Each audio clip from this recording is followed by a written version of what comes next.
네, 오늘도 뜨거운 날씨가 예상됩니다. 벌써부터 햇볕이 따갑기 시작을 했고요. 밑에 지방에는 오늘 비가 오고 있다고 하더라고요. 아시는 분이 남부 지방에 계시는데 비가 오고 있다고 전화 통화를 했어요, 아침에. 제주도 쪽에는 이제 뭐 장마가 실질적으로 이루어진 것 같아요. 여긴 아직 장마처럼 비가 오진 않지만 조만간 장마로 되겠죠.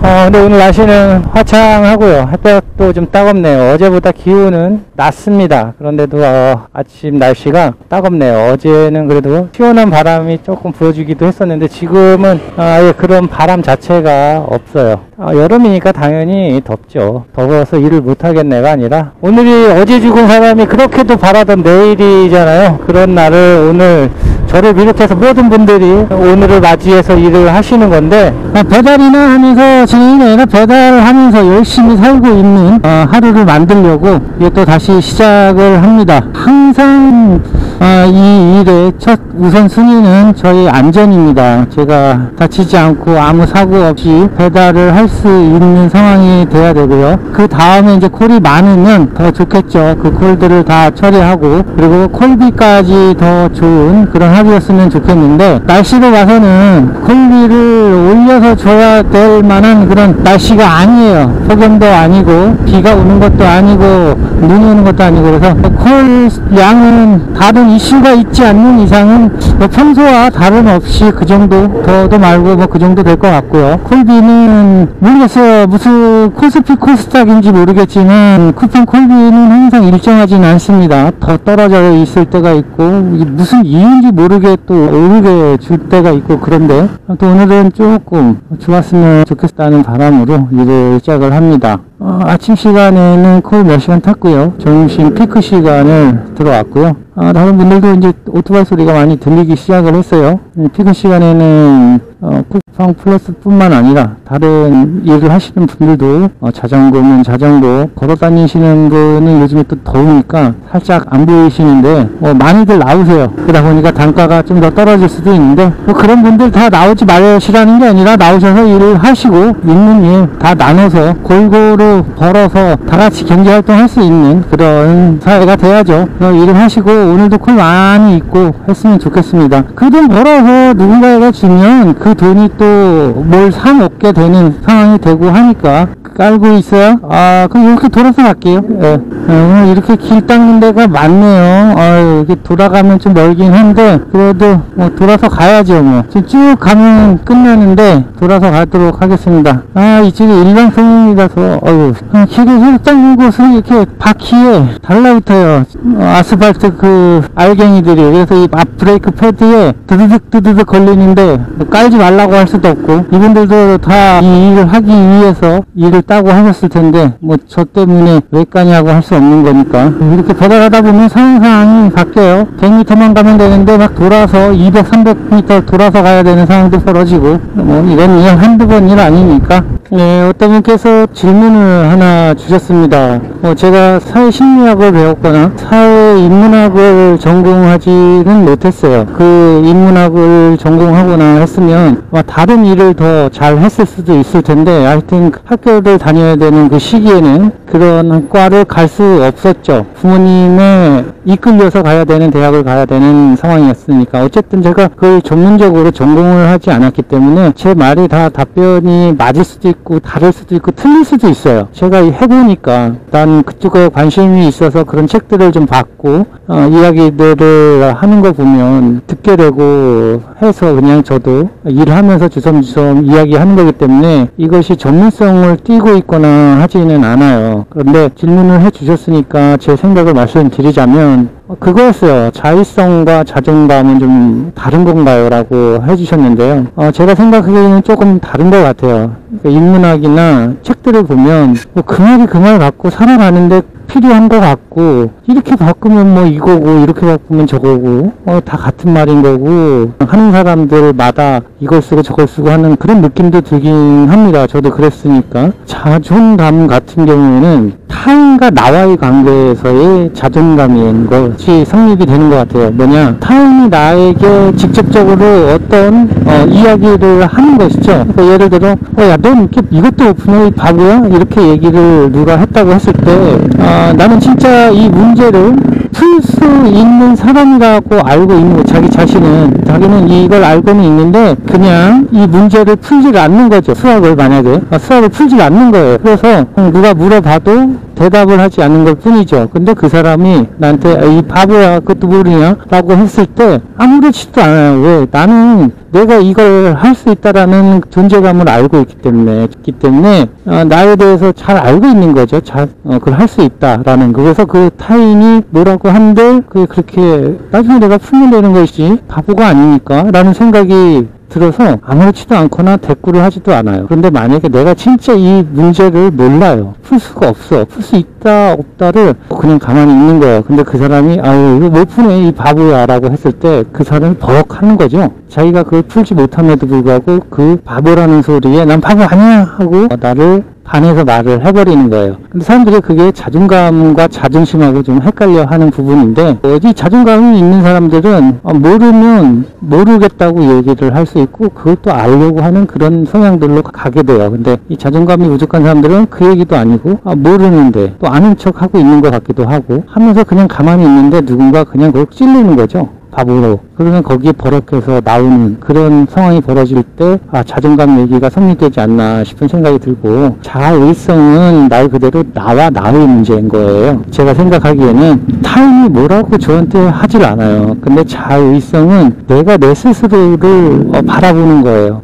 나와 나와의 관계가 성립이 되질 않는 거예요. 그렇지 않음에도 불구하고 창피하게 느껴지고 나쁘게 느껴지고 내가 그렇게 보는 거죠. 사람이 반대편에서 그렇게 보지 않는데 내가 그 반대편에 가서 나를 보고 나를 평가한다는 거예요. 근데 그 자의성이 높은 사람들은 그렇게 남의 편에 가서 정말 나의 가치를 평가를 하지 않고 내 스스로 나를 평가를 할 수 있다라는 거죠. 그래서 좀 다른 것 같아요. 이게 글로 표현을 하려고 했는데 좀 어렵겠더라고요. 그래서 말로 표현을 하고 싶었는데 또 이것도 어렵네요. 그래서 아리까리한 게 이런 인문학이나 철학이나 이런 것 같아요.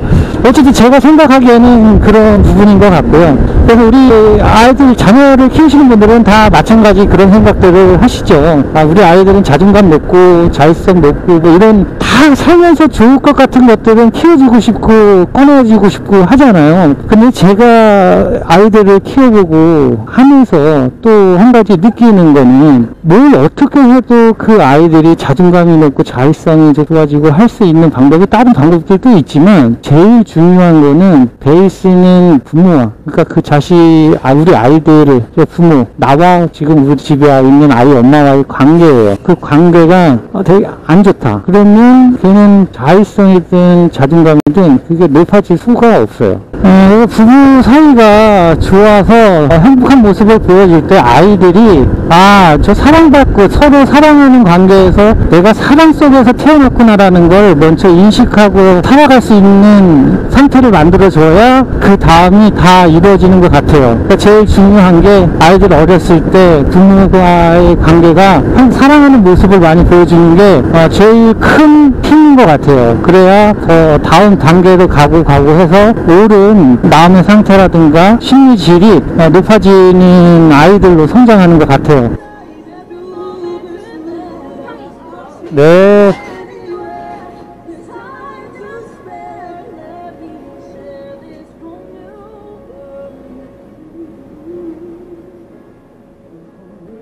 내가 좋아하는 노래라서.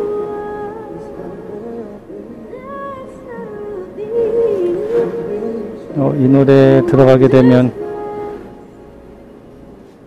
들어갈 것 같은데, 저작권에 아마 위배된다고 뜰 것 같은 느낌이네요. 네. 성인이 돼서도 아픔을 가지고 살 수밖에 없는 그런 상처들은 대부분 다 어렸을 때의 상처들이에요. 커서 받았던 그런 트라우마나 상처들은 그렇지 않아요. 그러니까 어쨌든 가슴에 품고 살더라도 이렇게 계속 아프게 하지는 않거든요. 근데 어렸을 때 정말 모든 게 열이잖아요. 생각도 열이고 뭐 당연히 신체도 열이고, 근데 제일 열인 게 생각과 자기 마음이고 신체고 이런데, 그럴 때 입은 상처들이 계속 성인이 돼서도 남아있고 흔적들이 계속 아프게 하는 상황으로 만들어가는 것 같아요. 그래서 어릴 때는 성인들이 아무렇지도 않은 것처럼 어떤 일들이 그 어렸을 때는 큰 상처로 와 닿는 트라우마가 될 수도 있다고 하더라고요.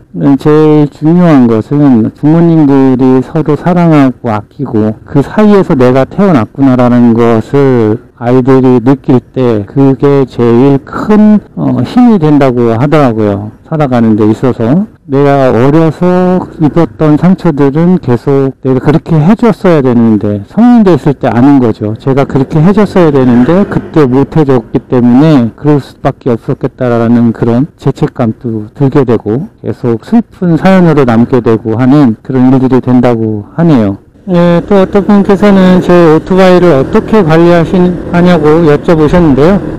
전 특별하게 관리하는 게 없습니다.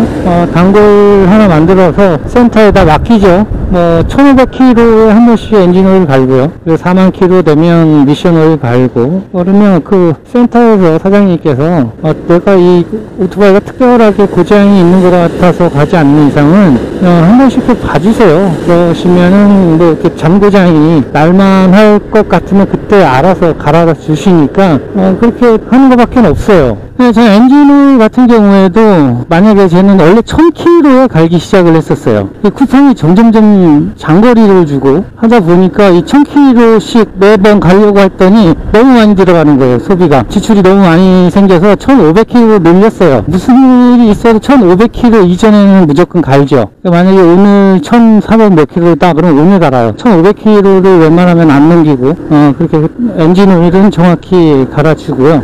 구동계 같은 경우에는 사장님이, 센터 사장님이 이제 갈아야 됐다 그러면 이제 갈고, 한 번은 터져가지고 끌고 와서 갈기도 했었는데, 그 전에는 사장님이 이렇게 딱 들어보시고 아니면 카드 한번 열어보신 다음에 체크를 해서 알려주세요. 그래서 그때 갈고, 그리고 하는 것도 얘는 어쨌든 내가 한 번도 일반 휘발유 주지 않았어요. 다 고급 휘발유로만 넣어줬죠. 그냥 누가 그러더라고요. 이렇게 계속 고급 휘발유를 넣어주면 덜 망가진다고 해서 그냥 저는 뭐 믿거나 말거나 해서 고급 휘발유만 넣어줬어요. 그랬더니 뭐 장고장은 그렇게 크게 난 적이 없었고요.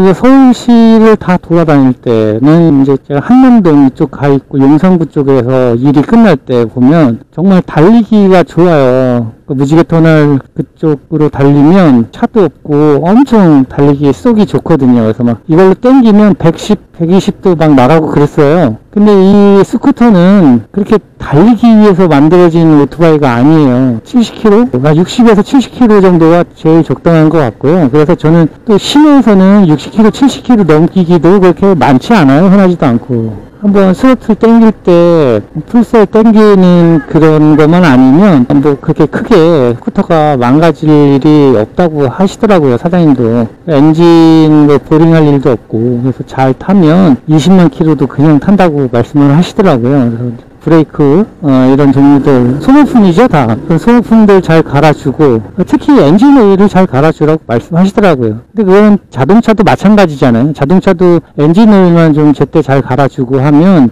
그렇게 크게 망가지지 않더라고요. 엔진은 무조건 달리고 하니까 망가지게 되어 있는 것이고, 그래서 웬만하면 그렇게 쏘지 않고 그냥 타다 보니까 그냥 소모품 갈아야 될 그런 비용만 들어가지 크게 망가지진 않았어요. 그리고 이번에도 체크를 받았는데 그렇게 크게 손볼 소리도 안 나고 하다고. 그래서 쇼파가 터졌어요. 근데 이걸 갈려면 갈고 그냥 운행하는 데는 문제 없으니까 타라고 하더라고요. 근데 이게 찌그닥 소리가 납니다. 쇼바가 터지니까 이제 이렇게 쇼바 오일이 다 돼가지고 삐그덕 소리가 나오는데, 취향에 따라서 성격에 따라서 바꿔도 되고 안 바꿔도 된다고 하시더라고요. 그래서 어차피 짐 싣고 다니는 거니까 그냥 안 달고 그냥 타기로 했어요. 그리고 제일 중요한 건 어떤 물체든 식물이든 동물이든 그 주인이 어떻게 대해주냐에 따라서 달라요. 얘를 함부로 대하면 금방 망가질 것이고, 근데 저는 사랑으로 대해줍니다. PCX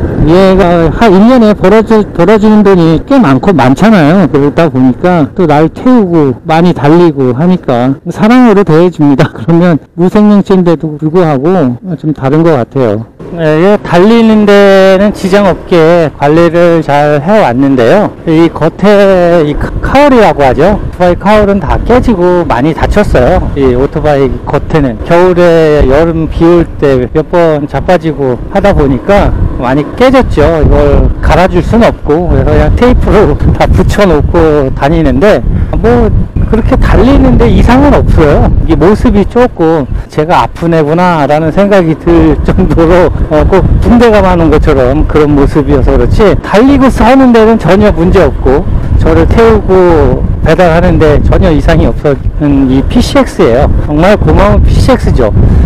내구성 좋고, 저는 이 배달하면서 이 오토바이 기종을 참 누가 얘기한다고 하면 PCX를 추천하죠. 새로 다시 오토바이를 사야 된다, 그때가 된다 그러면 저는 PCX를 다시 사진 않겠죠. 다른 더 좋은 오토바이들도 있으니까, 그리고 또 내가 타고 싶은 오토바이가 있으니까. 근데 지금 당장 바꾸진 않을 거예요. 얘가 완전히 나가지 않는 이상 아마 바꾸진 않을 겁니다. 모든 그 애정을 가지고 다루면 오래 쓰는 것 같아요.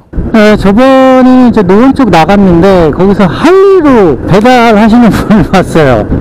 근데 좋은 할리는 아닌데 그 할리에 배달통 달고, 배달통도 좀 그냥 멋진 거 다셨으면 좋았을 텐데 그렇지 않은 거 달고 할리로 배달하시는 분을 봤습니다. 이 오토바이 타는 모습이 좀 멋있어야 되는데 자세가 좀 안 나오더라고요. 왜 저 오토바이를 배달을 왜 하시지? 라는 생각이. 근데 물론 뭘로 하든 배달하면 되긴 되는데, 그래도 이 PCX는 배달에 최적화되어 있는 그런 오토바이인 것 같아요. PCX를 주로 하니까 PCX 괜찮은 것 같고, 도심에서 배달하기에는 125가 제일 좋은 것 같아요. 수냉식이고 하다 보니까 옛날처럼 잔고장이 없는 거죠. 옛날 스쿠터들은 공랭식이어가지고 달리다 보면 한 번씩 쉬어주고 했었어야 돼요. 가다 퍼지거나 이러진 않죠. 여기 옛날에 거기 같은데. 여기 무서운데 여기. 나 진짜 여기 다시 나온다 그랬는데 여기 또 오네. 뭐지? 여기 진짜 무서운데 나. 이 동네가 무서운 동네는 아닌데 무서운 일이 있어서 이 밤에 왔다가 깜짝 놀래가지고 그냥 기겁을 했었거든요. 그래서 여기 잘 안 오려고 하는데 여기 또 이렇게 사람이 이렇게 생각을 해야 돼. 근데 안 와. 이 번지스가 여기였던 걸 안 와 내가. 뭐야 여기 못 가는 데네. 길이 없는 데인데? 여기 고양이만 있고. 와, 이거 뭐냐? 어디야? 지도.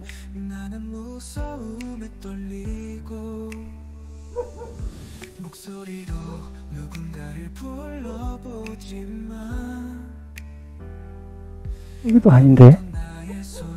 일로 가나? 뭐야? 가긴 원래?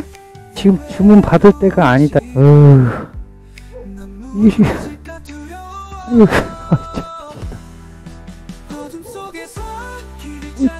집이 어디야?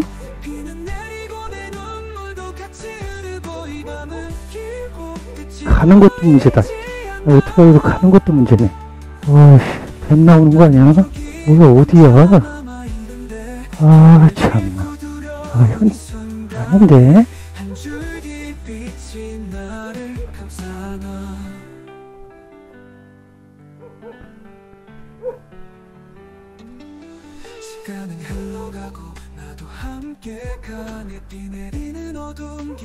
그때도 이렇게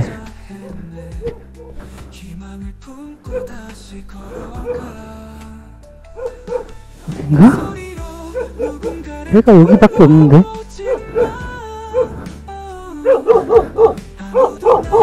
여기 아닌데?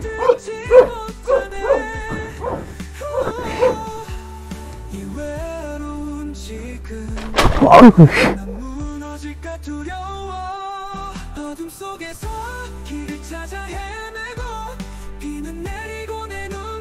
이건 너무 심하다. 아, 여기서 배달하면 안 되는 거지. 아, 이건 아까 봤던데 아니구나. 찾았다. 찾았어. 찾았어. 찾았어. 여기 어떻게 와야 돼? 저쪽에서 올 때는요? 아, 그래요? 맛있게 드세요. 야, 저 여기, 씨, 이렇게 한데, 이 길을 3,700원에 지금 오면, 진짜 어이없어. 이거는 3,700원 너무 억울하다, 억울해. 뭐, 일로 왔나? 여기 완전 이거 뭐, 이게 서울이라고? 여기가? 진짜 미치겠다. 맞네, 그때 거기, 씨. 맞구만. 그 동네였어. 이 사연을 또 풀어야 되나? 여기, 빨리 가야지. 도망가야 돼, 여기. 귀신 살아요, 여기 귀신. 빨리 가야 돼. 그때 비 오는 날, 진짜 여기, 지금도 소름 끼쳐. 지금 거기 갔다 오면서 땀이 그냥 다 젖었어요. 이 언덕도 그렇고, 길도 그렇고, 그리고 또 저번에 비 올 때 그 생각이 나니까 더 긴장이 되고 하는 거예요. 어떻게 시골에서 살았었지? 근데 그때 제가 있었던 사연은, 지금도 이렇게, 땀은 나는데, 이게 소름이 끼친다니까요. 그때도 족발을 가지고 갈 때였었어요. 그 지역으로. 그런데 그날은 비가 왔죠. 비가 꽤 많이 오는 그런 날이었는데 그날도 저렇게 길을 못 찾았어요. 저쪽 길이 희한하게 못 찾겠더라고. 그래서 이 습도 좀 무거지고 그래서 못 찾았는데 할머니가 한 분이 울고 계신 거예요. 밖에서 비가 이렇게 오는데.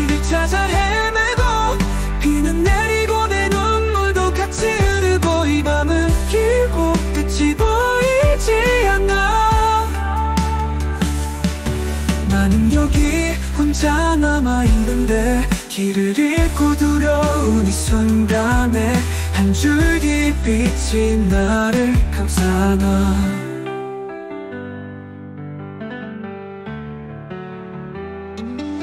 시간은 흘러가고 나도 함께 가네. 비 내리는 어두운 길에서 너를 찾아 헤매. 희망을 품고 다시 걸어가. 목소리로 누군가를 불러보지만 아무도 나의 소리를 듣지 못하네. 이 외로운 지금 난 무너질까 두려워. 어둠 속에서 길을 찾아 헤매고 비는 내리고 내 눈물도 같이 흐르고 이 밤은 길고 끝이 보이지 않아. 나는 여기 혼자 남아있는데 길을 잃고 두려운 이 순간에 한 줄기 빛이 나를 감싸나.